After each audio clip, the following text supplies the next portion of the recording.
What is the level of Ukraine's corruption and its links to Switzerland? The Pandora Papers expose the Swiss offshore accounts of Zelensky. This is probably the reason Zelensky is hostage to the CIA-US blackmailing plot.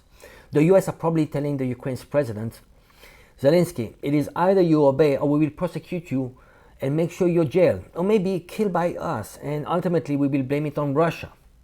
Kolomoisky, the rich oligarch living also in Switzerland, is behind the election of Zelensky. He is probably one of the most corrupt in the Zelensky clan. He is wanted for $5 billion fraud. He is currently residing in Switzerland with all the money he has stolen to its country. It is obvious here that the Swiss authorities are closing an eye on this criminal. Another Swiss connection, ex-President Yanukovych had his Swiss bank account frozen upon a request by the same corrupt Zelensky.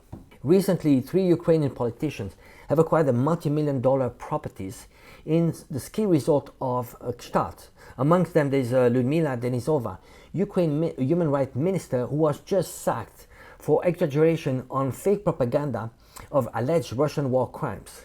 It seems most of the Ukrainian politicians already have an exit plan outside of Ukraine with large amount of money accumulated through corruption and also the generosity of the loans and grants of the US and the EU.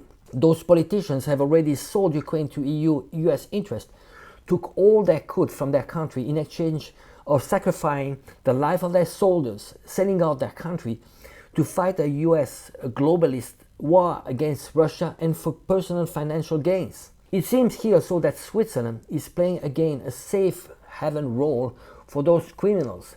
Same as Switzerland helped Nazi Germany to store Nazi stolen gold during World War II. Switzerland is helping again a Ukrainian Nazi regime by protecting them in Switzerland, providing Swiss residency and protecting the Ukrainian stolen assets.